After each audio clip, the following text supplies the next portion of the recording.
Hello, Go High Level community. I wanted to run through a question that somebody had asked me to run a video on. So I wanted to go through the calendar section here. And so one of the confusions was, what's the use case for these different calendars? Maybe how to best use them. Maybe what are some functionalities, right? So obviously, the one that's probably going to be used the most is the personal booking and the round robin.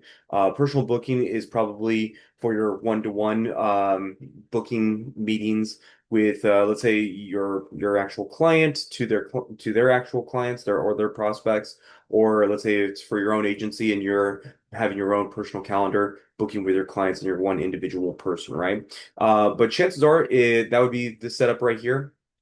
So it's directed at one of your particular team members, so one person at a time, depending on who you choose. But you would set it up that way, set up all your configurations as necessary. And then after that, let's say we go to the round robin. So imagine if your agency has a couple of salespeople, or maybe you are supporting a client who has several salespeople as well, and they're running Facebook ads. Maybe they have a calendar that is such as this that they want the most available person to be booked, right? So let's go to the round robin, and this is going to be, let's say, a team calendar like that. We're going to put all the different associated team members that are going to be in here. Go through here, we set the availability as we need to. Let's open up advanced settings. And the key components to this particular one is down here where we have the optimization for availability. So let's say we optimize for availability. That means, depending on these two people's calendars that are, if you were to go to the My Staff section and you set the time schedule as to when these people are available, it's going to show in the general calendar of this team calendar who is the most available and who's the right priority, right? So if we optimize for equal distribution, that means it's going to be spread across equally to these two people. Chances are it'd be better that we optimize for availability so that way we're providing the best quality service to the end user, the end client. So you can go over here and you can say, okay, I want to give highest priority to this individual. I want to give maybe lowest priority to this individual. And if you're doing a service-based business, you can easily put the meeting location here. And I've done this with one client. It actually works out fairly well, where you can actually go to the contact of that lead and you can put in their full address because maybe they're actually doing an estimate of some kind, and this makes a perfect way to actually set up estimates. And so that way, when somebody books an appointment, an estimate on the actual calendar, it will go to the most available person. So, but if we wanted to evenly distribute this as necessary, then we could put these both to high priority. And if we were to go to Mike and we go to his profile, the My Staff section, and actually block out times, then guess what? It will only show the other person's calendar in there. So that's that. And then, obviously going through the availability, you can set these up accordingly.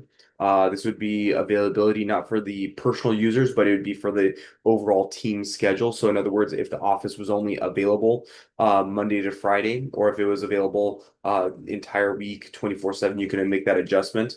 And it would reflect with people's personal calendars in there. And then setting all these up, the slot interval, and that would just be, the gap of time, meeting duration, and then going through the form and payment, notifications. This was another good thing.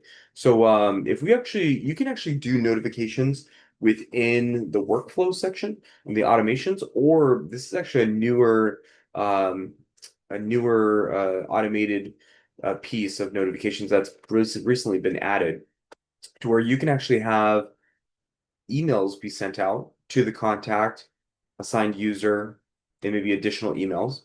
Then you can do in-app as well. So let's say if you want just to go to everybody, you can set it up that way. Save, go to the email. Let's see, this is actually what the customer is going to see. So you can say, hi, contact, we receive your appointment request, and you can edit everything here accordingly. Same thing with the assigned user. You can put in here a notification that you have received this calendar input, and then we were to save.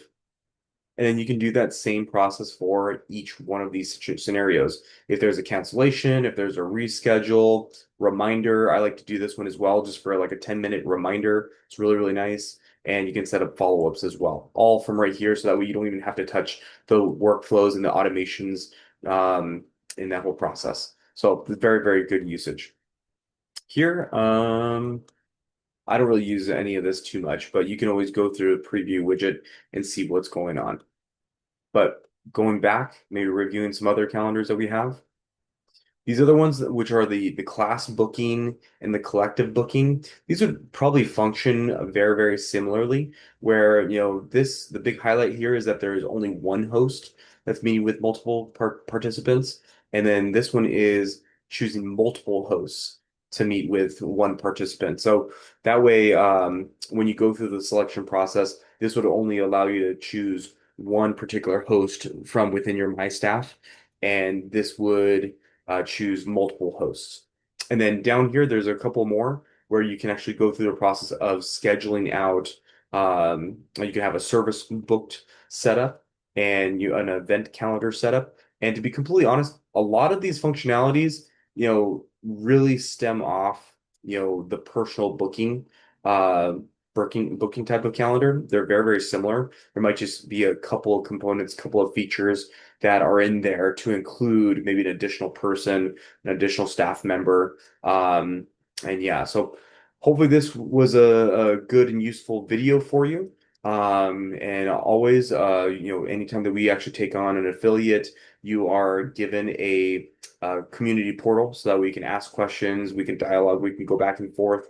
I give away a free snapshot that's worth $500 for people who sign up with me in my affiliate link. And let's go and grow together. All right. Hopefully this is helpful.